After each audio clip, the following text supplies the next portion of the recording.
నిన్న రాజ్యసభలో ఎంపీ చింతకాయల విజయ్ మాట్లాడారు. తెలుగుదేశం ఎంపీ చింతకాయల విజయ్ మాట్లాడుతూ సుప్రీంకోర్టులో ఉన్నటువంటి జడ్జిల సంఖ్యని 33 నుంచి 38కి పెంచారు కదా. ఈ యొక్క సంఖ్య అనేది కేవలం సంఖ్య కాదు.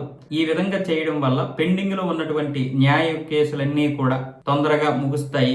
ప్రతి కథ వెనుక ఒక దీనగాథ ఉంటది. కాబట్టి ఈ యొక్క న్యాయం వెంటనే జరిగితే చాలా వరకు చాలా మందికి న్యాయం జరిగినట్లు అవుతుంది. కాబట్టి ఈ యొక్క బిల్లు చాలా అద్భుతమని పొగుడుతూనే, అలాగే పెండింగ్ లో ఉన్నటువంటి కేసులు ఏవైతే ఉన్నాయో వాటన్నింటినీ కూడా వెంటనే పరిష్కరించాలి. 2013లో మాజీ ముఖ్యమంత్రి జగన్మోహన్ రెడ్డి మీద 13 కేసులు నమోదయ్యాయి, క్రిమినల్ కేసులు. వాటి గురించి కూడా ప్రస్తావించాలి అనగానే అక్కడ ఉన్నటువంటి హరివంశరాయ్ గారు అయితే మైక్ కట్ చేశారు. ఆయన ఏమొచ్చేసి డిప్యూటీ చైర్మన్, రాజ్యసభకి డిప్యూటీ చైర్మన్ అయినటువంటి హరివంశరాయ్ గారు ఆ మైక్ కట్ చేశారు. మీరు కేవలం బిల్లు గురించి మాత్రమే మాట్లాడాలి తప్ప బిల్లు దాటిపోయి మాట్లాడకూడదని చెప్పి ఈ జగన్మోహన్ రెడ్డి యొక్క క్రిమినల్ కేసుల గురించి మాట్లాడనివ్వడం లేదు. అయితే జగన్మోహన్ రెడ్డి అనే కాదు, చంద్రబాబు నాయుడు మీద కూడా కేసులు ఉన్నాయి.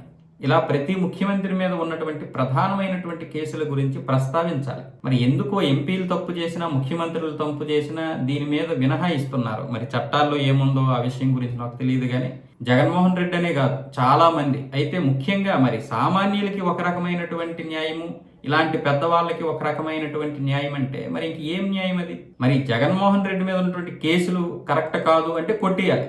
అది ఉన్నాయి అంటే ఆయనకి యాక్షన్ తీసుకోవాలి. 13 సంవత్సరాలుగా ఇప్పటి నుంచి, అంటే 2012లో ఇప్పుడు బయటకు వచ్చాడు ఆయన, 2012-13లో వచ్చాడు. ఇప్పటి వరకు ఆయన బయటే ఉన్నాడు. ఒక 5 దఫాలు ప్రతిపక్ష నాయకుడిగా, ఒక 5 దఫాలు అధికార పక్షం సీఎంగా పనిచేశాడు. ఇప్పుడు సీఎం దిగిపోయి 2 సంవత్సరాలు అవుతుంది. అయినా సరే ఇంకా ఆయన మీద అలాగే కేసులు ఉన్నాయి. మరి దానికి సంబంధించి బెయిల్ మీదే బయట ఉన్నాడు. అదే ఒక సామాన్యుడిని అలా ఉంచుతారా?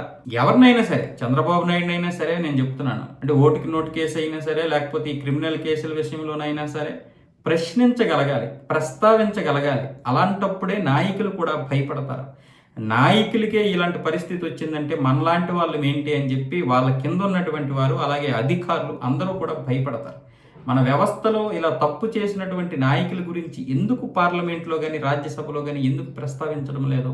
అంటే ఇదే చింతకాయల విజయ్ రేపు పొద్దున్న ప్రతిపక్షంలోకి వెళ్ళినప్పుడు చంద్రబాబు నాయుడు గారి గురించి కూడా ప్రస్తావించమని అడుగుతాడంటే అడగడం. ఇటు వైసీపీ వాళ్ళు మాత్రమే చంద్రబాబు కేసుల గురించి మాట్లాడతారు, తెలుగుదేశం వాళ్ళు వైసీపీ కేసుల గురించి మాట్లాడతారు. అది మన దౌర్భాగ్యం. ఇప్పుడు న్యూట్రల్గా ఉన్నటువంటి వారైనా సరే ఇలాంటి కేసుల గురించి మాట్లాడమంటే మాట్లాడరు. అది సభ వేరే వైపు వెళ్ళిపోతే ఈ గందరగోళం ఏర్పడుతుంది, తద్వారా సభ అంతా వేస్ట్ అయిపోద్ది అని చెప్పి చైర్మన్లు ఈ విధంగా మైకులు కట్ చేస్తానమంటారు. కానీ దీని వెనక చాలా పెద్ద కారణాలు ఉంటాయి.